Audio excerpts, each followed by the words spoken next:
We in America are immigrants, or the children of immigrants. We are one people, but a people welded from many nations and races. People who came to America during a vast migration from Europe to other parts of the world. In this migration, millions of Europeans left their homelands to settle in new countries across the seas. Almost two-thirds of them came to the United States.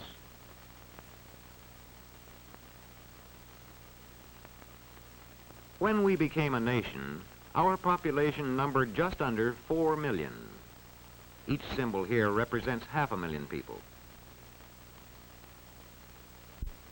Most of our people were of British origin, but there were also Dutch and many Germans, as well as French, Spanish, a great many Negroes, and others.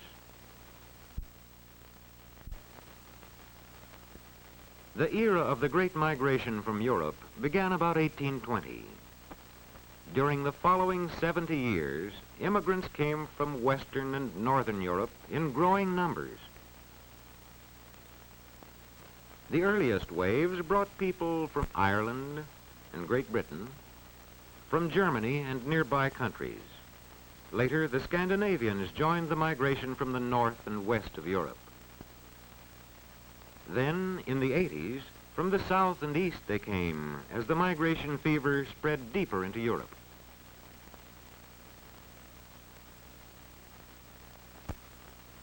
During this period, too, came immigrants from the Orient. The century following 1820 saw Asiatic migration as Chinese and Japanese crossed the Pacific in considerable numbers.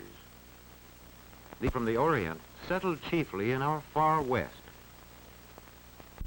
The flow of immigration reached its peak between 1891 and 1920. During these years, a tremendous movement set in from the countries of Southern and Eastern Europe. Many still came from the north and west, but many more came from Austria-Hungary, Poland, Russia, Italy, and the Balkan Peninsula. But what of the people behind these symbols? What were their motives and hopes? Let us turn back to a steamship agent's office in a European port a half-century ago. Most of those seeking passage to America are farmers and peasants, like this family from Eastern Europe. Behind them lie years of labor on land that could never be theirs. A man grows discontented when his own labors and the labors of his family go mainly to enrich a landlord. For peasants like these, there is hope of a better life in America across the sea.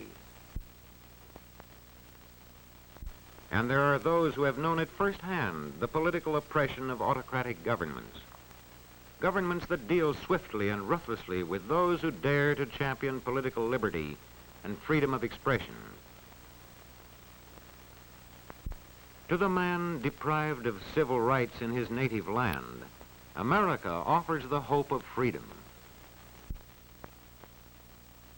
And then there are families like this, who have suffered a religious persecution that could drive them from their homes and scorn their right to worship in their own manner. For such as these, there is the promise of religious freedom in immigration to America. These and millions of others like them make up the Great Migration. Millions of every nation and calling, drawn together by their vision of America, a vision of land, opportunity, and freedom. These face the long ocean voyage.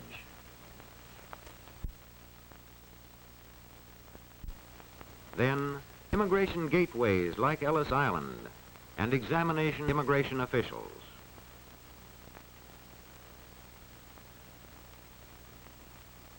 Here, at the turn of the century, almost all Europeans enter freely, except undesirables such as criminals. For all mules, there is a medical examination to weed out those with serious illnesses and dangerous diseases.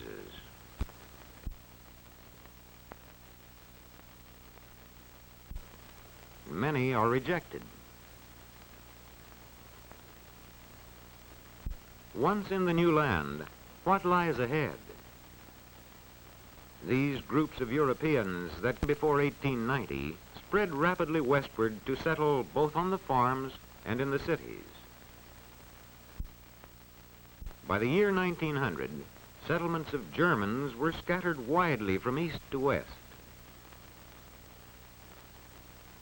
Scandinavians were grouped in the northern Middle West, and the Irish were largely concentrated in the northeast.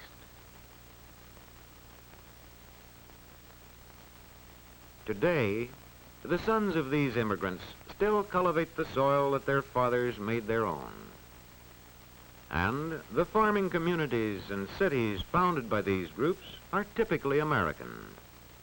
Here, there is little trace of the old world, though we find these communities still peopled by the children of these immigrants. Most of the immigrants that came after 1890 went into the factories and found their homes in the tenements of America's growing cities. The crowded slums became America's melting pot. Sprawling communities of transplanted peoples living side by side, but still diverse in languages and customs, as diverse as these shop signs that mark the immigrant neighborhoods. These communities posed an urgent question to America. Could these people of many nations become a part of the American way of life?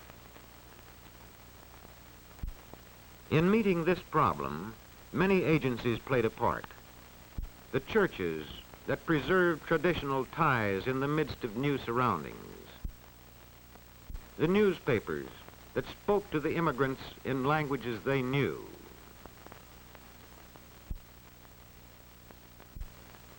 The trade unions that taught them to work together. These and other agencies drew into the larger community the stream of new arrivals. In 1924, a law was passed to restrict immigration from countries outside the Western Hemisphere. By this law, the number to be admitted henceforth was to be in proportion to the national origins of our country's population.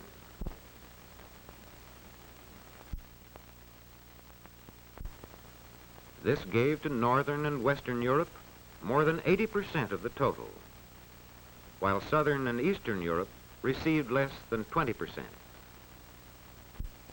After 1924, immigration from Europe dwindled and virtually stopped during the Depression of the 1930s.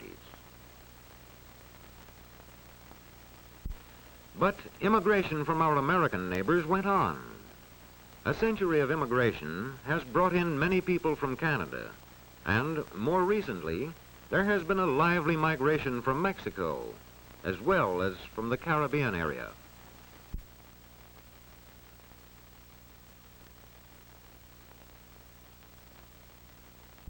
Today, these people of every nation and race have become Americans all, a people still diverse, but sharing common aspirations and drawn together in their common contribution of the skills and talents that have made America a great nation. The school has been a most important influence in the making of Americans.